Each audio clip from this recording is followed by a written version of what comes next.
leaving Daleville. After breakfast this morning, well, Troutdale and Daleville are two cities that come together. They just merge. So when you're walking through, you can look up and see 6 different hotels. After breakfast this morning, I just grabbed my computer, locked my stuff in the room, and just went from hotel to hotel trying to find out which one had the best internet. All the internet sucked. But on the last hotel, the front desk person thought enough to let me know that there was 2 different internets there. He's like, there's one for the guests, and then there's one for the front desk.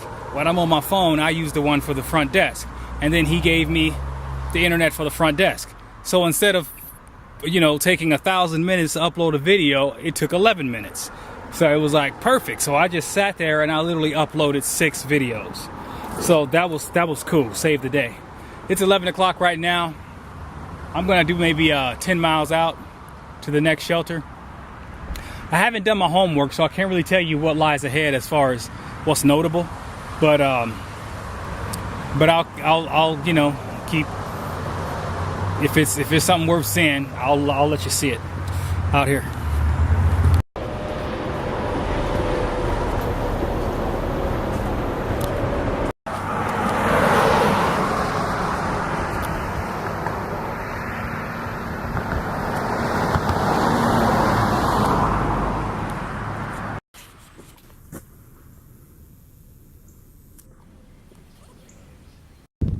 This right here is Fuller Knob Shelter.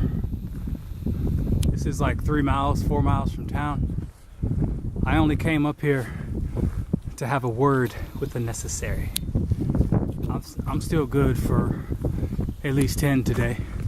It is 1:36 and I'm making good time out here. Now that it's summertime, this is what I wanted to show you. Inside the privy, this is what you're closing yourself up with. Spiders all over the place. Now this is inside, so let's say you go to use the privy, right? And now you close the door. And what you're closing yourself in with is just a horde of spiders. This is the door. Never mind what's inside here. Now what you don't see are the hordes of flies that will soon come. It'll just be like something out of a Stephen King book. Personally, when I use the privy, I'll leave the door wide open so I can see the threat coming. I got fresh air coming in to bat the flies away. And if it's too bad, I'll just go in the woods. You're supposed to leave the lid down. Okay, so somebody didn't adhere to the rules. But by leaving the lid down, you don't give the flies anything to, hoard over. So anyway, just keep that in mind. If you have an issue with spiders, you just may want to lean up against a tree out here. To finish off this subject, every hiker should carry hand sanitizer, period. And they should use it liberally. But at the end of the day, I want you to understand something. Well, before I go off on a tangent, another good thing about the hand sanitizer is that it burns hotter than alcohol. So what does that mean? That means if you want to make a fire and you need some accelerant, you put a dabble of hand sanitizer down there and it's gonna burn with a white flame. You won't even see it. It's invisible. You will feel the heat if you put your hand over it, but if it lingers, it will get burned. So right there you got 2 purposes at least. And another one is air freshener. That stuff smells like perfume. You've been out here long enough, people know. It's like, what does that smell? It's just hand sanitizer. So that's 3 things. What I wanted to say is that best way to put it is I wear a seatbelt when I'm in the car, but I don't wear a seatbelt because I don't trust my driving. I wear a seatbelt for that idiot that's going to come out and hit me, for that drunk driver that I'm not going to see coming. You see what I'm saying? That way I'm secure. So when you go to the privy and you wash your hands, you're not doing it for yourself. You're doing it for that person that's going to be taking something from your hands. You're doing it for that person that you're going to reluctantly or without even thinking reach your hand out. I mean, you don't want to issue, you don't want to be, spreading germs, So look at it like that, So use hand sanitizer, you know, not because it's socially it's the thing to do, because I mean, how many people go to the restroom and wash their hands? Let's be honest, all right? So don't look at it as I don't want somebody telling me what to do, or if nobody watch, what difference does it make? Do it because for that next person. If you want to share food, if you want to grab food, do it for that person. Okay, it's just the least you can do, and then flip it around and be like, well, you know, do unto others. Well, I would hope that the guy that I'm shaking hands with is keeping the same theos, theos or ethos, I don't know. He's doing the same thing that I'm doing, you know. Look out for me, I'll look out for you. So that's why, you know, that's just one way you want to look at it as far as hand sanitizer goes. There was something else I was gonna say, but it totally missed it. Anyway, like I said, it's about 1:30. I'm gonna do like 6 more miles. Yeah. And by the way, I'm, you know, like I said, never leave town empty-handed. I am kind of light. I grabbed some food from the buffet. I got like maybe a egg bagel biscuit or something like that. So, because I need to eat out of my pack. I don't want to sit here and if I'm packing 6 pounds of food, I want to be able to eat something out of there so my pack gets lighter every time I go down. All right, out here.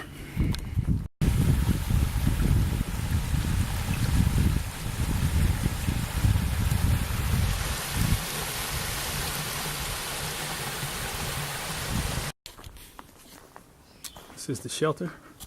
Got in about 4:30. Setting up my tent. In for the day. Out here.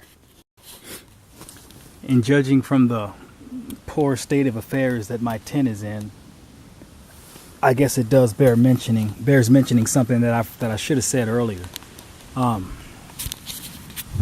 Sunlight is a natural disinfectant, if you didn't know.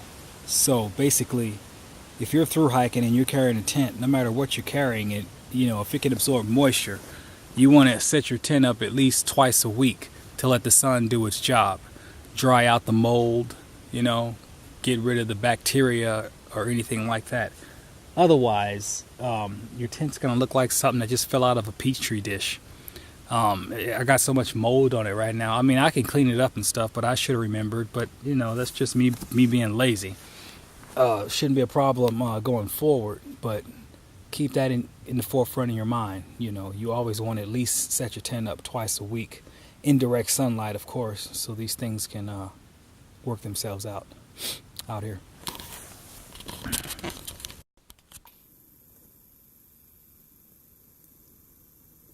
Good morning. Today we're going to do 20 miles.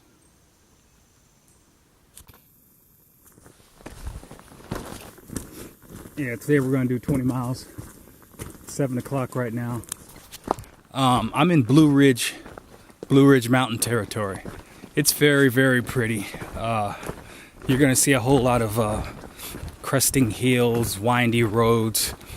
A lot of bikes and motorcycles.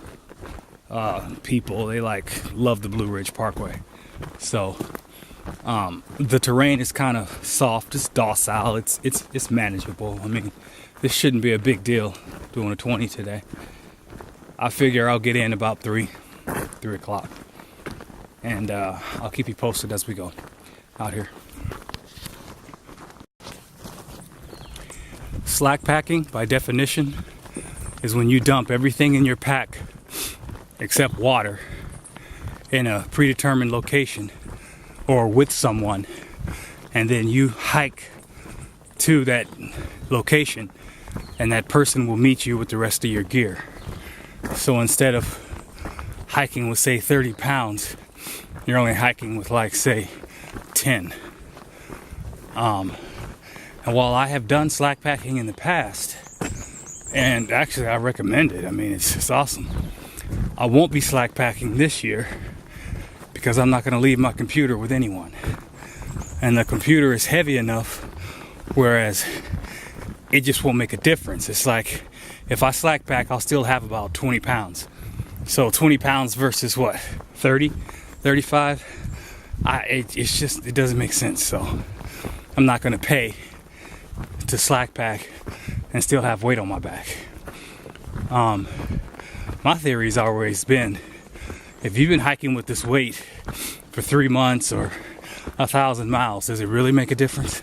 And yeah, okay, granted it does, but like I said, I won't be doing it this year, so I may be going a little bit slower. And not to really say a little bit slower. I mean, 20 is 20. When you slack pack, you do like 20, 25 miles. The thing about slack packing is the recovery time. You get where you're going quicker, and there's no pain, there's no wear and tear. So I can still do the same miles. It'll just take a little longer, and you know, a little bit more recovery time, I guess. But it's all calculated in, I guess. So there you have it, out here.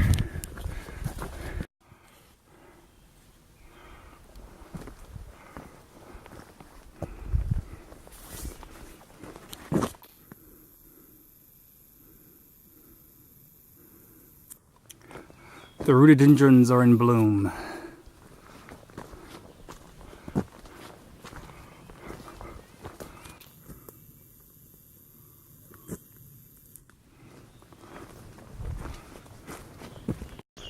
Behold the Blue Ridge Parkway.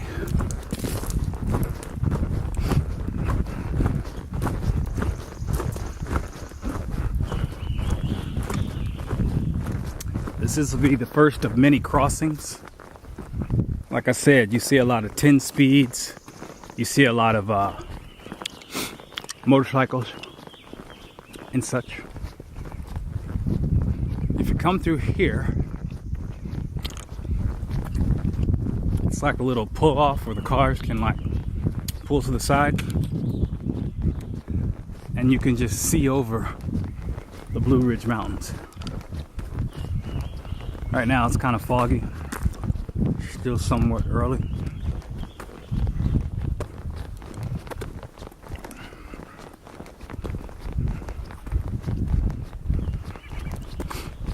They all come with signs, so you know what you're looking at. This particular view here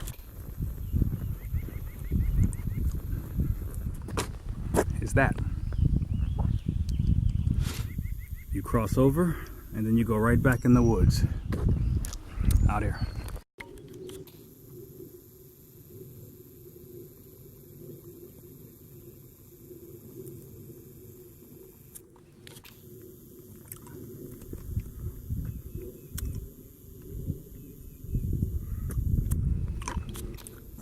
Back into the woods.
I'm currently en route to Checkpoint Alpha. This is the shelter that was 6 miles from the last shelter I was at.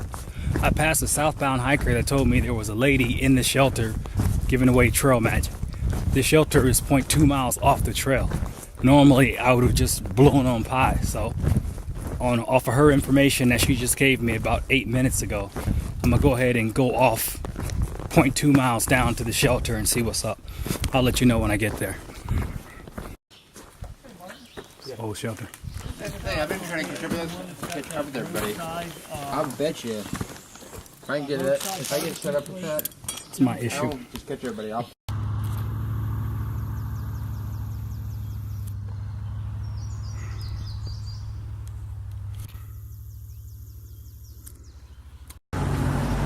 "10 miles in, I got a ride. I hitched to Buchanan.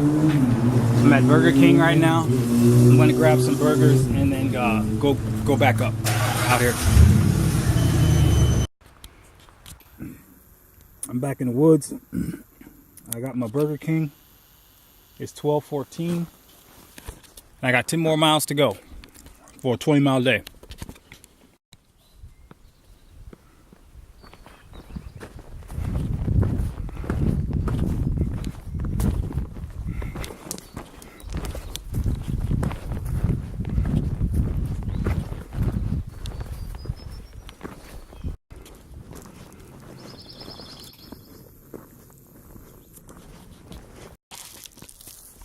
This is Checkpoint Bravo, 13 miles in. I'm gonna stop here and have lunch at my Burger King out here.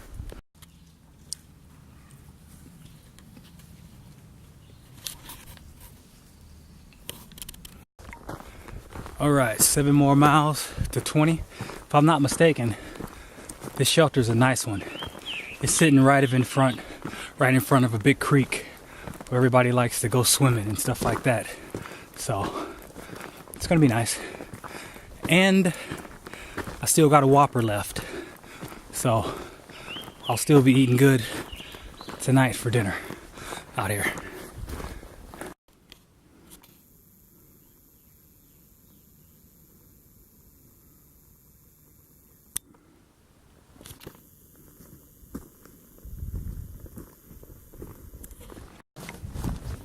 By the way, it's 2 o'clock. There's a saying, and I've said it before. It's a saying. They say when you're through hiking the trail, it's not about the miles, it's about the smiles. I would say it's not about the miles, it's about the experience. To say this, if you come out here trying to have fun, then chances are, that's why people click up in groups. They want to have fun. So when you click up in groups, I've noticed groups don't make too good progress. Groups spend a lot of money. Groups just tend to I don't know. It's the focus isn't there. You don't know if they're here to thru hike or it's like a college party for 2 weeks. So if you're trying to have fun, that may take you from your mission as far as thru hiking goes, and it'll certainly cut into your budget. There was a story. A girl had a birthday here and this guy was buying bottles of champagne. I'm sure that wasn't in his budget. And the girl had a boyfriend. They weren't even seeing each other. Maybe he was trying to impress her. I don't know. The point I'm trying to make is I'm through hiking the trail. That's a given. But if I'm going to cross a road and there's something like anything under 5 miles, if I'm going to cross a road, I'll send out with my thumb for 5 to 10 minutes. If somebody picks me up, fine. Then I'm gonna go in the store and go to Burger King or buy something, anything that'll just break the monotony. It took me all but 20 minutes to hitch, go to Burger King, come back, go to the shelter and eat. That didn't cost me nothing. But now I'm invigorated. I got more juice, so to speak, and it breaks the monotony of just being out here in the woods all the time. So just like my pet peeve is never leave town empty-handed, I would also say that when you have the opportunity to break the monotony and get out the woods for a second, go ahead and throw your thumb out. A couple of miles, and if you're going $2 a mile, surely you'll have it in your budget to buy a burger or something, or a drink, or I don't know, if you a beer or something. Just break the monotony for a second and then go back in. My plan was to do 20 miles today. I'm 7 miles away from doing my 20. That's not a problem. I figured I'd get there at 3 o'clock before the excursion. Well, it's 2 o'clock now. I'm sure I'm not going to get there at 3. But no harm, no foul. You know, that's trail magic as far as I'm concerned. And with the Whopper I got now, I'm sure I won't eat out of my food bag tonight. So that's just one more day of food that's just going to stretch forward. So the point I'm trying to make is you got to look at the totality of the whole thing. You don't got to be a one-track mind where it's like, got to get to Maine, because after a while it looks the same. I mean, look, you've seen this before. This is what you're looking at 24/7, 8,000 steps a day. You got to break the monotony on that. Hence the headphones with the music. Me, you know, going into town when I can. You use everything. You bring everything that you are, and you use everything that you know here to carry you through. So, all right. So, yeah, don't be too focused. Don't take it too seriously. Go off when you can, get an excursion, come back, clear your mind, and get back to work. Out here.